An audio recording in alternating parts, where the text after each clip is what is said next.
አቶ መስፍን ወይም ደግሞ የአቶ መስፍን ቤተሰብ ድማሙን አሳልፈው ይሰጡታል ወይስ ምን ያደርጉታል ብላችሁ ታስባላችሁ? ድማሙ ለፖሊስ ተላልፎ መሰጠት አለበት ወይስ ባለበት ተደብቆ ነው መቀመጥ ያለበት? እርግብ ከእስር ቤት ወጥታ ወደ እናቱ መስፍን ቤት መጥታለች። ነገር ግን አመጣጧ የሰላም አይመስለኝም። አሁን ከገባችበት በኋላ እየተቀየረች ነው ያለችው። በተለይ በሀና ላይ ያላት አመለካከት ከሚደንቅ በላይ ነው ያላት አስተሳሰብ ማለት ነው።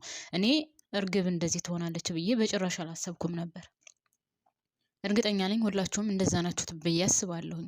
እርግብ እስር ቤት ብዙ ጊዜ ቆይታለች። ያን ሁሉ ጊዜ አሳልፋ ወደ ሌላ ቤትም አልሄደችም። ወደ ወይዘሮ ሜላት ቤት ነው የመጣችው። ነገር ግን 2 ቀንና 3 ቀን እንኳን ሳትቆይ ነው ያን መጥፎ ጸባይዋን እያሳየች ያለችው ማለት ነው። እስኪ ውድ ቤተሰቦች ስለ ድማሙ አቶ መስፍን አሳልፎ ይሰጠው ይሆን ወይስ ራሱ እጁን ይሰጣል? ሀሳብ አስተያየታችሁን እስኪ ያካፍሉኝ። ሰላም የኔ ምርጦች እንዴት ናችሁልኝ? ሰላም ናችሁ ወይ? በያላችሁበት ሰላማችሁ ብዝዝት ተረፍረፍ ይበልልኝ። እንደተለመደው ለዚህ ቻናል አዲስ ከሆናችሁ ሰብስክራይብ እያደረጋችሁ ደወል ምልክቷን በመጫን ቤተሰብ ሁኑ። ነባር ቤተሰቦች ደግሞ ቪዲዮ ሲደርሳችሁ ባካችሁን ላይክ ግን ቤተሰብ ማለት ነው። እኔ ማለቴ ሁልጊዜ በእያንዳንዱ ቪዲዮ ያው እናገራለሁ፣ ላይክ አድርጉልኝ፣ አዲስ ከሆናችሁ ሰብስክራይብ እያልኩ ጨቃጨቃለሁ።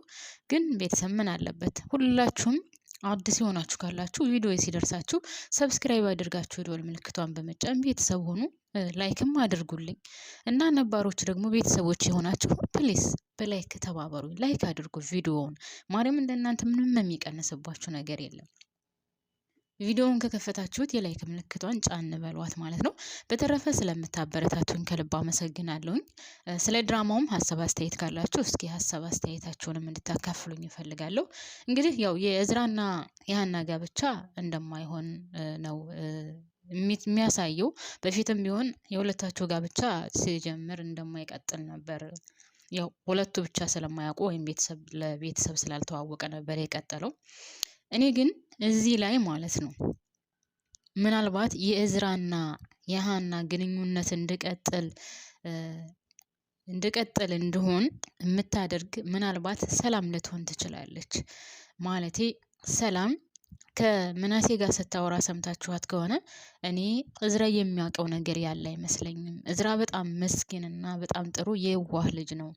ስለዚህ ምንም የሚያውቀው ነገር ያለ አይመስለኝም ስለ አባቱ ጉዳይ ወይም አባቱ ስለሚያደርገው ነገር ምንም የሚያውቀው ነገር ያለ አይመስለኝም። ብቻ ግን እንደምንም ብለን መድረስ አለብን ከነገሩ እየተባባሉ እያወሩ ነበረ። ሀናም እንግዲህ አውጥታቸው ወደ አሴር ጋር ስለሄደች በተለይ ሰላምዬ በጣም ከፍቷት ነበረ። እንደውም ማንንም እንድከተለኝ አልፈልግም፣ ምናሴንም ሰላምንም ማንንም አልፈልግም ስትል እነሱም ተሰምቷቸዋል። ሀና ኦኬ በጊዜው ተናዳ ነው፣ ግን እንደዛ ማለት ነበረባት ወይ ቤተሰብ ማንንም አልፈልግም ከአሴር ውጪ ብላ አሴርን ብቻ ተከትላ የሄደችበትስ ምክንያት አሴርን አትናገሩብኝ፣ ከእናንተ በላይ ይወደዋለሁ፣ ከእናንተ በላይ ብዙ ትልቅ ክብር አለኝ ለሱ ብላለች። ኦኬ ግን ደግሞ እነዚህ ሰዎች ቤተሰቦቿ ናቸው አይደል? ቤተሰብ በጣም ነው የሚወዷት። በነገራችን ላይ ትልቅ የተባለ ነገር እንግዲህ አቶ መስፍን እንኳን ቢሆን ካያችሁ የወንድሙን ሰው መግደል ለሷ ነው መጀመሪያ የነገራት። ታውቃላችሁ አይደለ? በዚህ ልክ ነው። ወይዘሮ ሜላትን ብትሆን የሆነ ትልቅዬ ነገር ካለ ለሷ ታማክራታለች። ሀና ሰማች ማለት ሀና ነገሩን ታቀዘቅዘዋለች ስለሚባል ብቻ ከበድ ያለ ነገር ከቤት ውስጥ ሲከሰት ለእሷ ያማክሯት። አንሶ በዚህ ልክ ነው የሚወዷት። በጣም ይንከባከቧታል። በጣም ትልቅዬ ቦታ ሰጥተው ነው ቤት ውስጥ ያለችው። ግን እሷ የሆነ ነገር ሲከሰት በቃ ከዛ ቤት ለመውጣት እዝራን ራሱ ካለውበት ቤት ከቤተሰቦች ቤት መውጣት ፈልጋሉ፣ በጣም ጨንቆኛል፣ እዛ ቤት መኖር አልፈልግም ነው ስትል የነበረው እና በዚህ ልክ ማለት ነበረባት ወይ ቤተሰብ? በዚህ ልክ መናገር ነበረባት ወይ? ሀናስ ብትሆን ሀናስ አልተቀየረችባችሁም? ኦኬ እድሏ ሆኖ በየሄደችበት ጥሩ ነገር አይገጥማትም። የሆነ ነገር ይከሰታል። ከዛ ተደስታ ሳጨረስ ሌላ ነገር ይመጣባታል። እሱ እንዳለ ሆኖ ግን በተለይ አሁን ደግሞ እንደዚህ በከፋ ሰዓት ቤተሰቦቿን ግፍ አድርጋ ትታ ማንንም አልፈልግም ብላ አሴርን ተከትላ መሄዷ ኦኬ ተከትላ መሄዷን ችግር የለውም። ሲጀመር ከዛ ቤት መቀመጥ አትፈልግም ነበረ። ግን ማንም እንድከተለኝ አልፈልግም፣ ማንንም አልፈልግም ብላ ከቤተሰቦቿ እንቅር አድርጋ ተፍታ መሄዷ እኔ በበኩሌ አልተመቸኝም። አላቅም የእናንተ ሀሳብ አስተያየት ምን እንደሆነ ባላቅም። ሲቀጥል አቶ ኖላዊም በአሴር ላይ 100% እምነት ስላለበት በቃ ከሱ ጋር ከሆነች ችግር የለውም እናንተ አታስቡ ነው ሲል የነበረው። ያው ወይዘሮ ሜላትን ብትሆን አሴር ጋር ደውላ ነበር፣ እሱ ጋር እንደሆነች አስረድተዋታል ማለት ነው። ይሄ ችግር የለውም። ግን አሁን እርግብ ከዛ ቤት ምን ለማድረግ አስባ ነው በዚህ ልክስ ተቀይራ በሀና ላይ ደግ አደረጋት? ከሀና ላይ እየሆነ ያለው ነገር እስከዛሬ ያደረገችው ስራዋ ነው። እናንተ የምታውቋት ከላይ ነው፣ እኔ ግን ከውስጥ በደንብ አድርጌ አውቃታለሁ። ስለዚህ ደግ አደረጋት ያለችበት ምክንያት ምንድን ነው? እኔ እስካሁንም ድረስ እንደ ድራማውን እንዳየሁት እንደተከታተልኩት ከሆነ እንግዲህ ከጀርባ ምን እንዳለ ባናቅም ሀና እስካሁኗ ሰዓት ድረስ ተጎጂ ናት አይደል? ቤተሰብ መቼም ተሳስተሻል አትሉኝም ድራማውን የምትከታተሉት ከሆነ። እና እርግብ ምን አይነት አባት ነው ከሀና እንደዚህ ያለቻት? ኦኬ ጸብ እንደነበሩ እናውቃለን፣ ጸብ ናቸው። ይህም ነገር የሆነው በራሷ በእርግብ የተነሳ ነው። እርግብ ናት በለዋ ላይ እንደውም ስትዘንጥባት የነበረው። ከእሷ ከእናትና አባት ቤት ቁጭ ብላ እሷ ናት እንደዛ ስታሰቃየት የነበረችው። መስቀሏንና ፎቶዋን ሰርቃ እኔ ነኝ ብላ መታ እሷ ናት ቤቱን ስታምሰው የቆየችው። እና እርግብን ሀና ምን ያድርጋት ነው በዚህ ልክ እየጠላቻት? አሁንም ቢሆን እስር ቤት ይህን ያክል ጊዜ ቆይታ መታ የማትታረምበት ምክንያት ምንድን ነው? ለዛ ቤት ያላት ጥላቻስ? እውነት ቤተሰብ እርግብ ከዛ ቤት የገባችው መጠጊያ ስላጣች ይመስላችኋል? አይደለም። እርግብ የሆነ ነገር ልታደርግ ነው ከዛ ቤት የገባችው። አሁንም ቢሆን አስረግጬ የምነግራችሁ ድንብላለንም ቢሆን በቀላሉ አትፋታትም። ዛሬ ስኪን ቢላ እያነሳች ሴትዮ ነገ ቆራርጥ እንደማትጠላት ምንም አይነት ዋስትና የለም ከዛ ቤት። በነገራችን ላይ ድንብላልም ብትሆን የማትበገረላት ሆናለች። ደስ የሚለው ነገር ግን ቢሆንም እርግብ ታቋታላችሁ፣ መሰሪ ናት፣ እስስት ናት። ነገሮችን እንደ እባብ መቀያየር ትችልበታለች። ሶ ድንብላልን ከዛ ቤት እንዳታስወጣ ትፈራላታለሁ። እንዳታስወጣት ብቻ ሳይሆን ከተምቹ ጋር እንዳታጣላት፣ ከዛ ቤተሰብ ጋር እንዳታጣላት በጣም እፈራላታለሁ ማለት ነው። እርግብ ክፉ ናት። እውነት ሀና ላይና ድንብላል ላይ ያላት አመለካከት በጣም የሚደብርና የሚያስጠላ ነው። እኔ እስር ቤት ስለገባች በቃ ተምራ ትወጣለች ብዬ ነበር። ነገር ግን እሷ በጭራሽ የምትማር ሴት አይደለችም። አሁንም ከዛ ቤት የገባችው ምናልባትም የወይዘሮ ባዩሽን እንደምመልሳለሁ ብላ ሊሆን ይችላል። እንደነገርኳችሁ ወይዘሮ ባዩሽን ያስገድላት አቶ በቃሉ ቢሆንም አልታወቀም። ያው እንትናም የቀረጸችው ያቺ ማን ነበረ ስሟ ጓደኛዋ አሁንም እስር ቤት ያለችው ያቺም የቀረጸችው ሲገላት እንጂ አስገዳዩ ማን ነው ገዳዩ ማን ነው የሚለውን ነገር ማንም የሚያውቅ ነገር ማንም ሰው አያውቅም። የገደለው ሰውም ከሀገር ወጥቶ ሄዷል። ስለዚህ እርግብ ከዛ ቤት የገባችው ምናልባት ወይዘሮ ሜላት ብትሆንስ ያስገደለቻት ብላ አስባ ቢሆንስ? እሷ አሁን ምክንያት ያደረገችው ወደ ገጠር እንዳልሄድ አባቴ የእህቴን ገዳይ ካላመጣሽ አላስገባሽም ብሎኛል ወደ ሀገር ነው ያለችው። እዚህም መጠጊያ የለኝም ማለች። የውሸቷ ውሸት መጠጊያ አይደለም።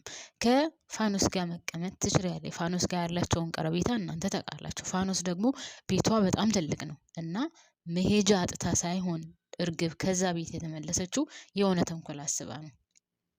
ወይም እዛ ከተቀመጥኩኝ አንዳንድ ነገር እኔ የምለው ቤተሰብ ግን ሀና ወይዘሮ ባዩሽን ያስገደለች መስሏት ይሆን እንዴ? እኔ እኮ ግራ ገባኝ። የእርግብ ጭንቅላት ምን እያሰበ ነው? ምን አስባ ነው ወደ ወይዘሮ ሜላት ቤት የተመለሰችው? ምን ለማድረግ ፈልጋ ነው? ማንንስ ለመጉዳት ነው? እንደ አጋጣሚ ሆኖ እንግዲህ ድንብላልና ተምቹም ፍቅር ሆነው እዛው ቤት ተገናኝተዋል። እኔ ማነው ስሟ እርግብን በጭራሽ አሁንም ቢሆን እኔ እርግጠኛ ሆኜ የምነግራችሁ ከዛ ቤት የሆነ ነገር ልታደርግ እንጂ ያለምንም ምክንያት አልገባችም ማለት ነው። ሌላው ቅድም አንስቼው ነበረ። አሁንም ቢሆን የድማሙ ነገር ነው። እኔ ግራ ገብቶኛል። አቶ መስፍንን ደውሎለት ሄዶ ነበረ። አቶ መስፍን ግን ከዛ ሲመለስ ምንም ያለው ነገር የለም፣ ምንም ያወራው ነገር የለም። ድማሙ ምን ላይ ነው? ምንድነው ያጋጠመው? ለምን አቶ መስፍንን ደውሎ ችግር ውስጥ እንደሆነ ነገረው? ፖሊስ ይዞት ነው? ሲገል ሰው ያየው የለም። ፖሊስ ይዞት ነው እንዳንል፣ የሆነ ሰው ተከታትሎት ነው እንዳንልም፣ እንደነገርኳቸው ሰው አንተነህን ሲገል ማንም ሰው አላየውም። ስለዚህ አንተነህ ሙቷል። ነገር ግን ድማሙ ምን ገጥሞት ነው አቶ መስፍን ሄዶ ደርሶ አይቶት መጥቷል። ነገር ግን የገጠመውን ነገር አልተናገረም። እንግዲህ ምናልባት በቀጣዩ ፓርት የምናየው ይሆናል ብዬ አስባለሁኝ። እና አቶ መስፍን እውነት ወንድሙን አሳልፎ ይሰጠው ይሆን? ግራ ተጋብቷል። በነገራችን ላይ በጣም ነው የሚያሳዝነው። ወይዘሮ ሜላት አሁን የምታስበው አቶ በቃሉ እሱ ይሆናል የገደለው ነው። ለፖሊሶችም ያው አልተናገረችም። ነገር ግን ቢሆንም ያው አንተነህ የአቶ በቃሉ ሰራተኛ እንደሆነና ድርጅቷን ለማክሰር ደፋ ቀና እያለ የእሷን ተመሳሳይ የሚያመርቱ እንደሆነ ምናምን ያው እንግዲህ ቆየት ብላ የምትናገረው ይሆናል ብዬ አስባለሁ። ግን የአቶ በቃሉና የወይዘሮ ሜላት የሚገርመው ነገር ቃላቸው ተቀራራቢ ነው። እሱም የሚለው ሜላት ናት የገደለችው ነው።